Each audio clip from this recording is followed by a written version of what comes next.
So thank you everybody for joining my session. In this session, we will explore the topic webhooks, and I'll show you how you can build processes in real time in Microsoft 365 through webhooks.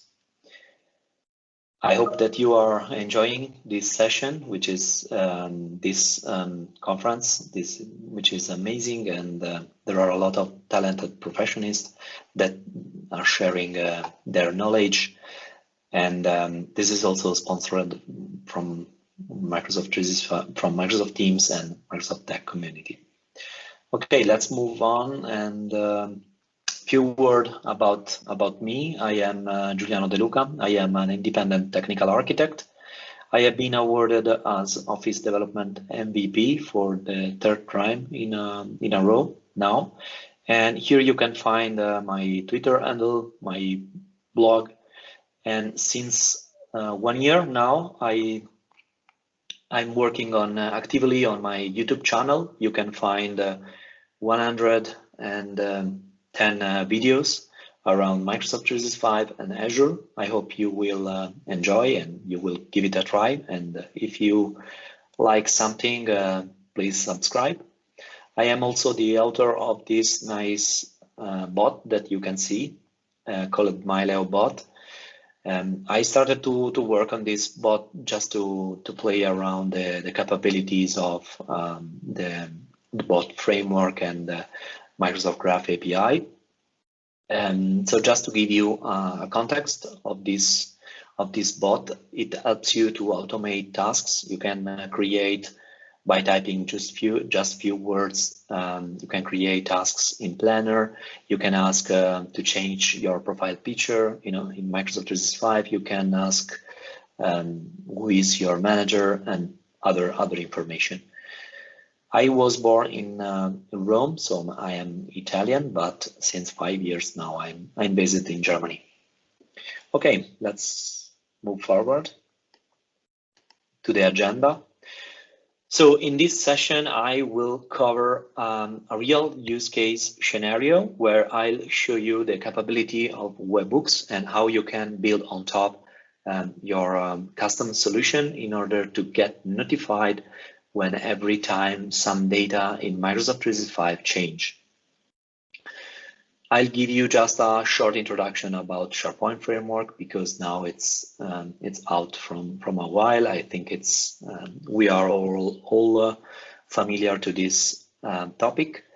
Then I will introduce webhooks, what is a webhook and what we can do with this great capability in Microsoft 365. Then I'll show you a couple of SharePoint Framework solutions that helps you to visualize and display stuff on the UI when you get notified from a webhook, for example, when something changed and how you can display this change in SharePoint, for example, or in Microsoft Teams. And then conclusion. Okay, let's move to the next slide now because this is the solution architecture that I would like to show you. So we have for this case SharePoint Online list.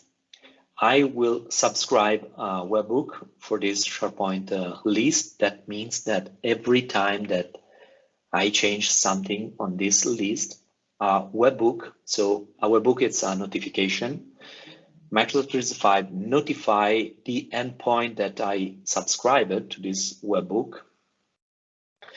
In this way, my application is able to get this notification and send back to my front end, in this case, my SharePoint Framework solution. So this is the flow. I will subscribe a webhook to a SharePoint list. When I add a new list item, for example, in this list, Microsoft 365 send a webhook to the endpoint that I specified during the subscription.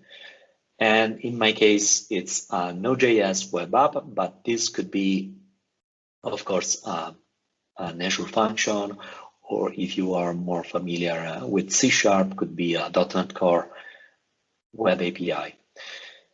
Once you get this notification, you are able to send this notification to your your front end. In this case, it's, as I said, it's a SharePoint Framework solution. We will see a web part, and when a new notification is sent to the SharePoint Framework web part, we will see a button that will be displayed on top of the list with 1, 2, 3. It depends how many new list items have been added in the SharePoint list. And then we will see a SharePoint extension, more specific is application customizer that inject a task notification in the top right corner. So in this way, the user is notified that something is changed and there is a new item in the list. There is an important clarification to do: how I can establish the communication between Node.js and SharePoint Framework. There is a really powerful JavaScript library called Socket.io. This is also used internally by Microsoft, that allows you to communicate from a Node.js app to in this case, a SharePoint Framework solution. You can, with Socket.io, when you run a web part, a SharePoint Framework web part, or a SharePoint Framework extension, you can connect through this library to the Node.js app. And when the Node.js app gets a notification, send through this connection, this notification to the SharePoint Framework solution. In this way, the SharePoint Framework solution is able to trigger an event. I'll show you later. Is able to trigger an event, and in the event you can do whatever you want. You can display a text, you can display a new button. So it depends on what you want to deliver. Okay, let's go now and let's discuss about very shortly around the SharePoint Framework. SharePoint Framework is a new development model and is out from a while now, and it helps you to extend SharePoint. In the last couple of years, we have seen that SharePoint Framework became always more important because using the same framework, you are able to extend even Microsoft Teams. You can, for example, create a personal app in Microsoft Teams, which are reachable from the entire organization in your company. If you have an important app that should be accessible by everybody in the company, it makes absolutely sense to adopt and use this kind of technology to deliver an application which is available worldwide. It's backward compatible. We still have these two words. So we have the modern UI in SharePoint, and we still have the classic UI. So SharePoint Framework is backward compatible. If you have a web part, this will be displayed in both words. So will be available in the modern UI, but also in the classic UI. With SharePoint Framework, you can easily connect to the Microsoft Graph API or to your line of business systems and cloud services.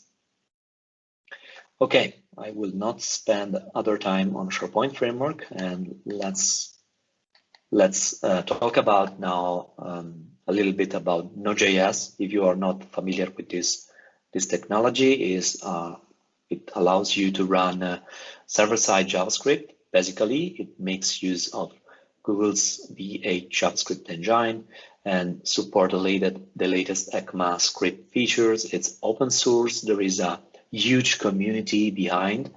It's cross-platform and can act as a web server, but more is possible. And you can check your current Node.js version that you have on your local machine by running the command node-b.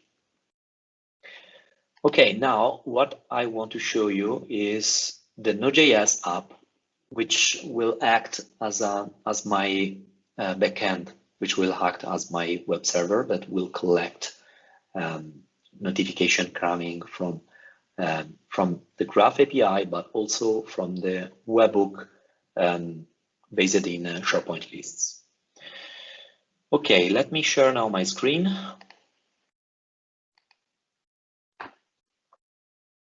Let me know when you are able to see it.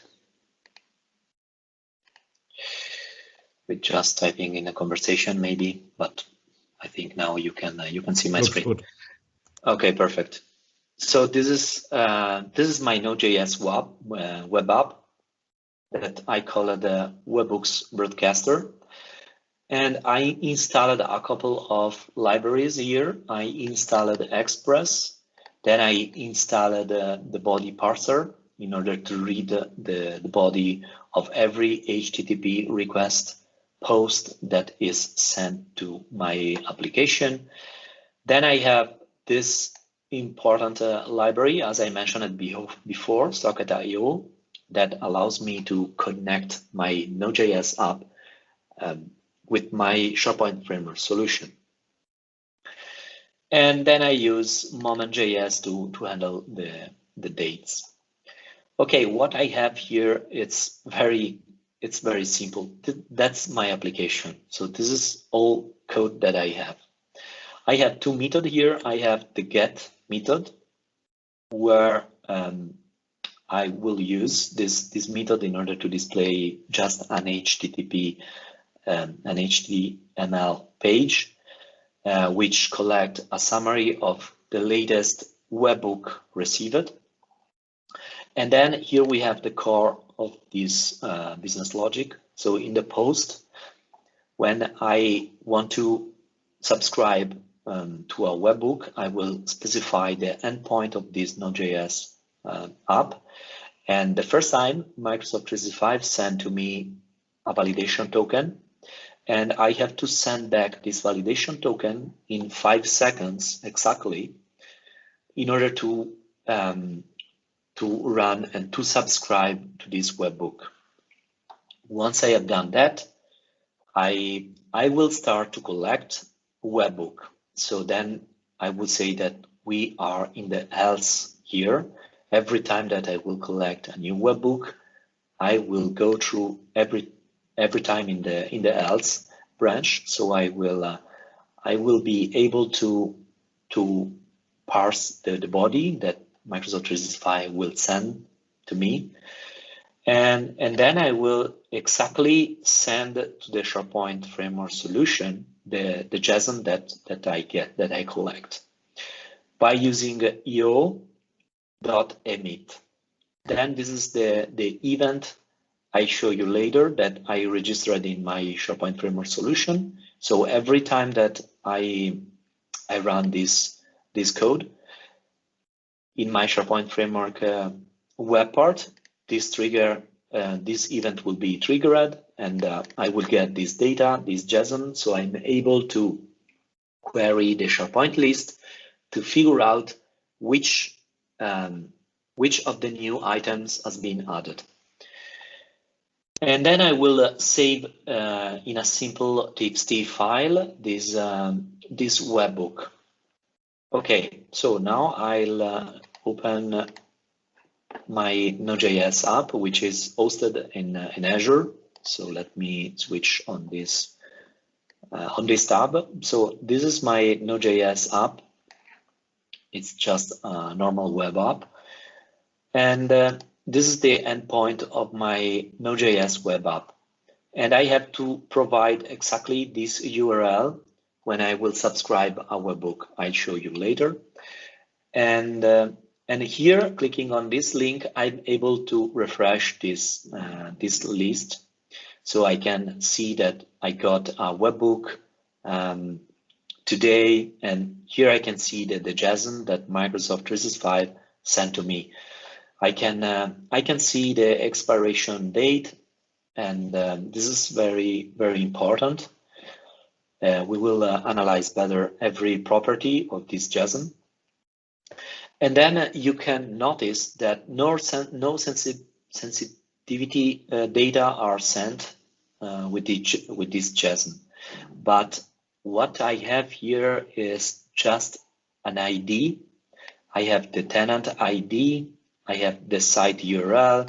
So with this kind of information, I'm able to query the SharePoint list, because I know that this is it's a webhook coming from SharePoint.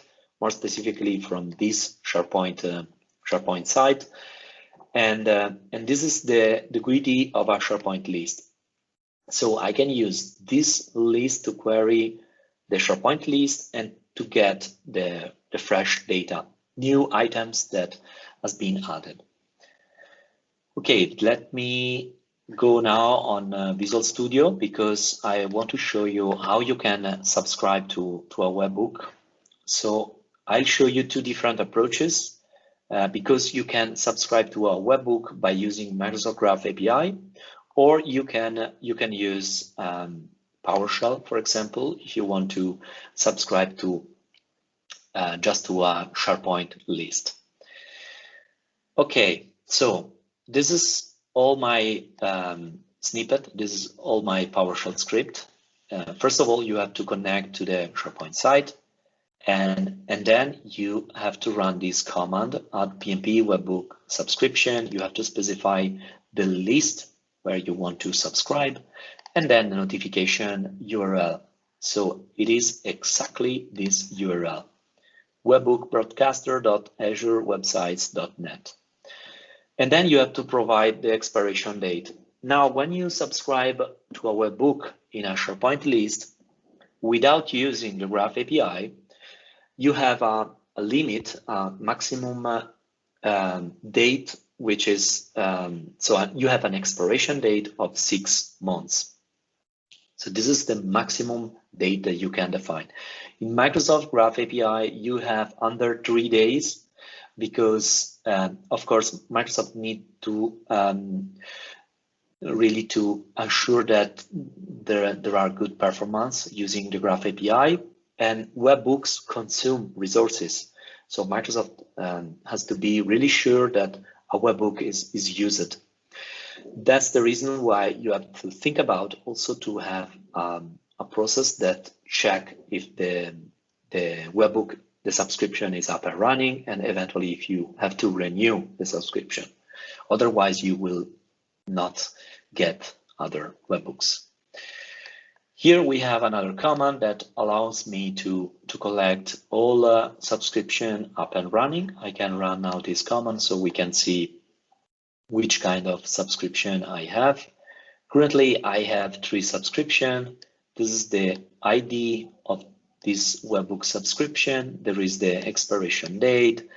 And here I have the notification URL. I'll show you later that you can use also other kind of technology, for example, Power Automate, Logic App, whatever you want in order to get notification through webhooks.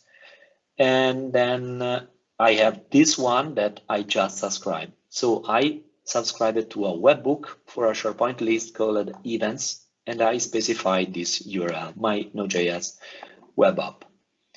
Okay, I would say that we can go back to the PowerPoint presentation. I will share again my slide.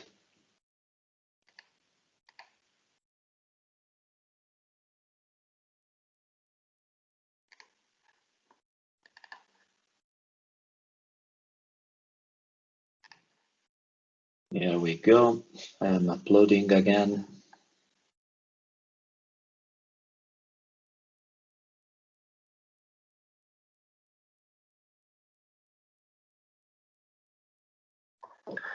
It's taking some time.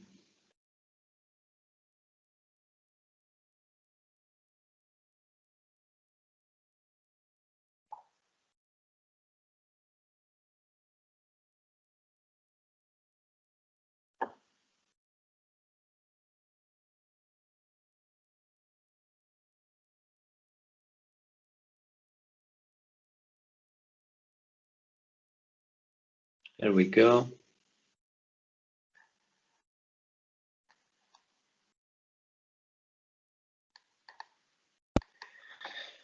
Okay, let's analyze now better webhooks.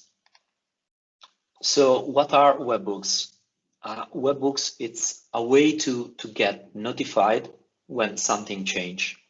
It is a push model, and instead of a pull model. This is great because in the past, we are always used to work with pull models. So we schedule at every time something that run every X time, every minutes, hours, days. And sometimes this task run even if you don't have really any kind of change. And so this is not good in terms of performance and resources.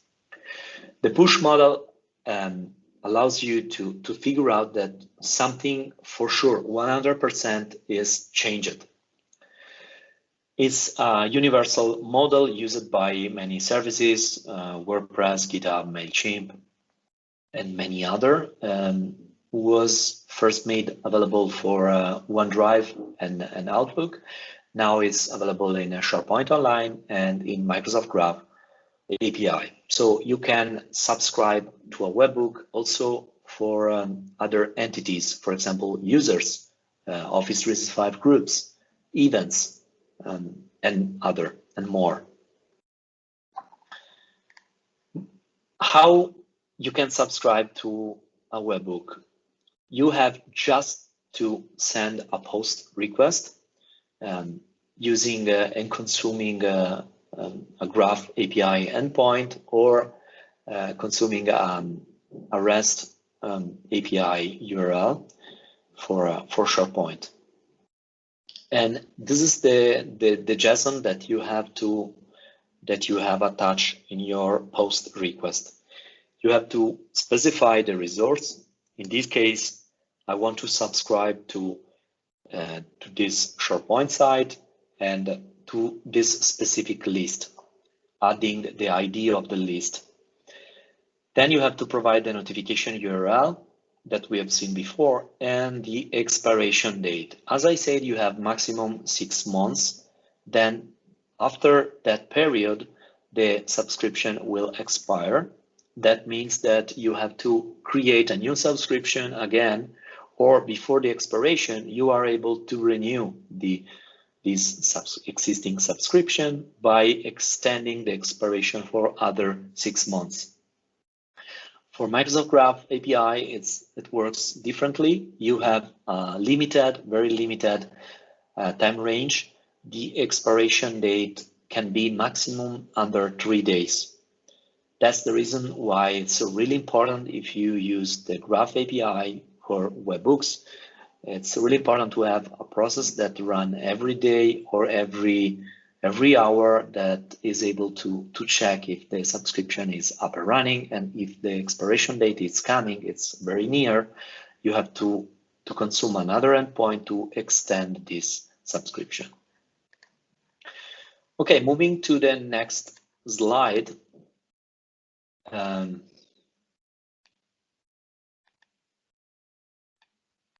I think, yeah, I have a double slide. Okay, moving to the next slide. So when you send this post from your application to SharePoint Online, or more in general to Microsoft 365 if you are using the Microsoft Graph API, you will get an HTTP request to the notification URL that you specified. In my case, it's a Node.js app, but could be an Azure function, a Power Automate, a web API more in general. And Microsoft 365 sent to you the first time a random string in text plain, which is a validation token. So basically, it's a GUID. And you have less than 5 seconds to send back a response to Microsoft 365. Once you have done that, your subscription will be created and Microsoft 365 will send back to your application this information. So you will have the ID of this subscription, and this will be extremely important if you have to renew this webhook subscription, because you have to use exactly this ID. Then you have the expiration date when this webhook will expire, your notification URL that you specified, and the the resource, which will be an ID. In the case of a SharePoint list, will be the ID of the list. In the case of a user, if you want to get notified every time that a property in the user entity of Azure Active Directory change, you can get notified. So if an admin add the age of a user, or if add the rule of a user, your application will get a notification. The same thing for calendars. If a user add a new event to a specific calendar, you can get notified through webhooks. Now, let's say that something changed. Going back to this context, to my use case, if I change something in the SharePoint list, in the events list, Microsoft 365 will send me this webhook with this JSON. Will send me the subscription ID, the current subscription ID, the client state, which is important. This is basically to add more security. So you can specify a GUID or another kind of string, which is useful to figure out that this is a valid subscription that you made with Microsoft 365. So then it's important that when you get this post request, you check the client state value. If this is the value that you expect, if this is not contained in the JSON, it means that it's not Microsoft 365 that it's sending you this post. Then again, we have the expiration date, the resource, the tenant ID, the site URL, and the web ID. No sensible data are sent through webhooks, are extremely secure. Webhooks give to your application just the information that is useful to query the entity that has received changes. In the case of a SharePoint list, we will see that the resource property will contain the SharePoint list ID, then the tenant ID, and then the site URL. In this case, it's the root site collection. So now from my application, I know that someone has added a new item in this list in this SharePoint site. So I can query easily this SharePoint list. Then every time that you get this post, this webhook, every time that Microsoft 365 sends to you this webhook, you have to send back an HTTP 200 OK status, always in 5 seconds, just to ensure great performance to the Microsoft Graph API or to the SharePoint webhooks.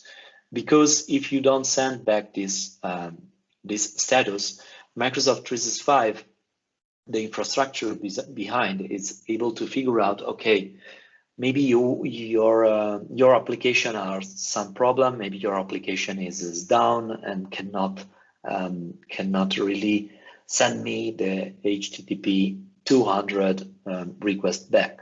This means that there's some issue, and Microsoft 365 will try to send back 5 times the same webhook notification.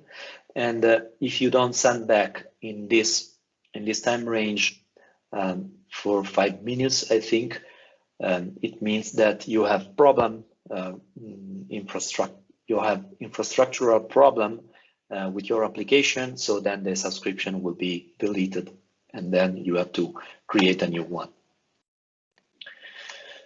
Now let's see in this demo how we can subscribe to a webhook.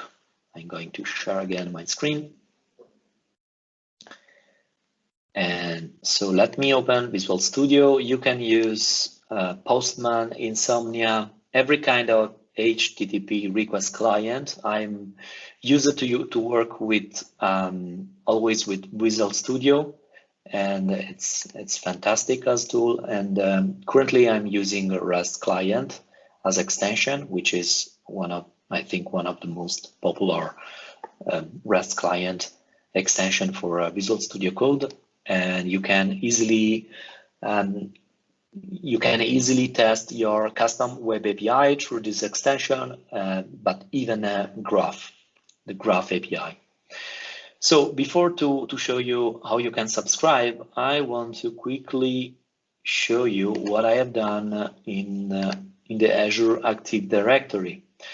In order to consume the Graph API, of course, you have to register an application. I want to use application permission, not delegated permission. It means that my application is able to run with elevated privileges in my environment and can check stuff in every entities in Microsoft 365. More specifically, I have here in the API permission added a bunch of permission. I specify that I want to access the Microsoft Graph API with this permission: group read write all, and in SharePoint sites read write all. Because I'll show you later that my idea is to subscribe to a SharePoint list, to subscribe a webhook, and to the groups, to the Microsoft 365 groups. Now, let me go back on Visual Studio. And so here, what I have a setting JSON where I defined several environment. I have this variable, which is common to every environment. And this is the token. Then I have 3 environments: test, production, and this one, which is the name of my tenant. Then here I added the tenant ID of my Office 365 tenant, the client ID, which is the client ID of this application, and it's visible here. And then I added the app secret, which is visible here. Okay, now let's go back on Visual Studio. And so now, in order to start to consume the Graph API, all I need to do is, first of all, get a valid access token. So I will run now this post request. And now here I have this new access token. So I will copy now this access token, and I will put in my variable called token. Okay, I added, I will save. So now I'm able to consume every Graph API endpoint that I have here. So I want to list all subscription that I have, all webhook Graph API subscription that I have in my environment. So I ran this get request, and I added in the header this property authorization and the bearer token, which is this one. Now I can see that I have up and running this subscription, this webhook subscription, and for this group. So this means that every time that someone changed some property in this specific Office 365 group, I will receive a webhook notification to this notification URL, which is a Power Automate flow. I show you in a bit. And then I have a second subscription to a SharePoint site. This is the site ID, and this is the list ID. In this property, I have the change type. So when something is updated or created, I will get a webhook to this notification URL. So these are my actual subscription that I have. And I have even the expiration date time, which is very important. And this 2 subscription will expire tomorrow. Okay, now let's see how I can create a webhook. So all you need to do is just subscribe. It's not this one. Yeah, it's this one. So you have to use this URL. Then you have attached every time the bearer token, the content type, which is a JSON, of course. Now here I have two post requests, two different post requests.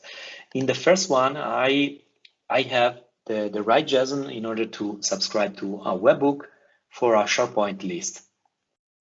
In this second case, I have a post request in order to subscribe to a webhook for this Office 365 group. Okay, that's it. You have just to run this and the subscription will be created. In the same way, you can even delete a subscription or you can renew. Now, I'll show you that I will change something in an Office 365 group. So, as you may already know, behind every Microsoft team, there is an Office 365 group.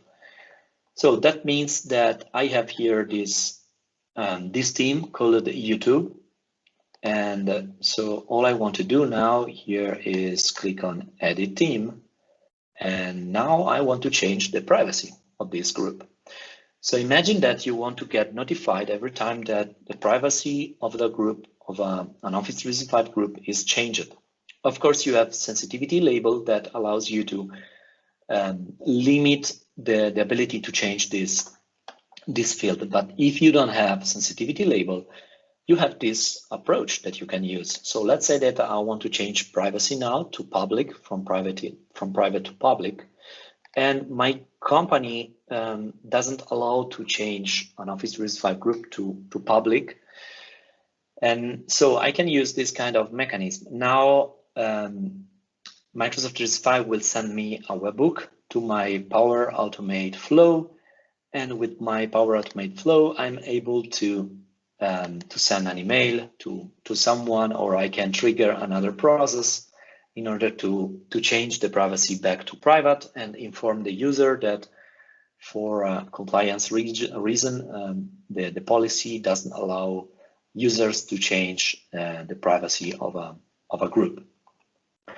So let me go now in the Power Automate portal. I created two Power Automate flows. The first one is this one, Microsoft 365 Groups webhook. Let me just edit this one and I'll show you what I have here. So I added as a trigger an HTTP request. So when an HTTP request is received, this Power Automate flow trigger, here I check in the query parameter if in the meantime I got an email. Let me open it, and this is exactly the webhook. So I changed the privacy of this group, and Microsoft 365 sent me this webhook with this JSON. So now in my solution, I'm able to query this group by using the resource and check the privacy. If this is public, the owner of this group has changed the privacy. Now going back to the Power Automate, here what I do basically is I check if there is some query parameter in the webhook. Let's say that I subscribed for the first time to this webhook. So if there is something in the query string, the validation token, let's say, I am here in this case, and I can send back the validation token that I received to Microsoft 365. So in this way, the subscription to the webhook will be created. Otherwise, when I start to get normal webhook, when something change, I will be in this other case. So there will be no query parameters, but I will have only the JSON in the body of the request, of the post request. And in this case, I send basically to me the JSON that I receive through webhook. But of course, you can trigger your process, and you can build a better complex solution. Okay, let me, instead of resharing the slide, I will use this existing screen sharing, and I will jump directly from here in the presentation. Okay, now which kind of support and events there are for SharePoint webhooks? You can subscribe a webhook when a new item is added, deleted, updated, when a new attachment is added in a document library or in a SharePoint list, when an item is checked in, checked out, when a file is moved or converted, or when the version of a specific item is deleted. So for all these cases, you will get webhook notification. Now, going to the Microsoft Graph webhooks, you can subscribe to get notified for Outlook messages, events, personal contacts, users, groups, Office 365 group conversation, when something change in OneDrive, in the chat messages, in the security alert. And recently, Microsoft has added also some new webhook in preview, so you can get notified when the presence of a user change. Now, what are the advantages by using a webhook? So the most important probably is the new approach that changed the way how you can get changes. It's the push model instead of the pull model. Then you have a retry mechanism with an incremental backoff strategy. So this means that if your application is down for some seconds or for some minutes, Microsoft 365 is able to send to you again the webhook 5 times with 5-minute interval. So your application has relative time to get back. Then webhooks are secure because no event information are passed along during the notification. Webhooks are easier to consume by non-SharePoint developers, and no VCF-based endpoints are regular HTTP services. Okay, let's now talk about very shortly about Azure Event Hubs. If you don't want to use a web API, an Azure function, a Power Automate, or any other kind of application which is able to get notified through webhooks, you can use the Azure Event Hub. And this kind of component on Azure gives you more, let's say, flexibility, but there is a side effect. This is something that costs, so you have to pay money. And so of course, you have to pay money also if you host your application on Azure, but then you have to compare which one is the best for you and which is the cheaper one according to your business requirement. But it's good to know the Azure Event Hubs has great benefit. The first one is for sure that removing the need for a publicly exposed notification URL. So you need a public URL to get and receive a webhook. And with an Azure Event Hub, you don't need to do that. And allows high throughput of change notification and temporize the change notification. This means that you can, if you need to do a service maintenance, you can put offline your service, but this Event Hub is able to temporize change notification, so you don't miss anything. Now let's see how we can renew a subscription. So when the expiration date is near, in the case of a SharePoint webhook, we have maximum 6 months, but in Microsoft Graph API, the webhook is under 3 days. You can check your expiration date by consuming this endpoint by adding just the ID of the subscription, you will get a JSON with the current expiration date.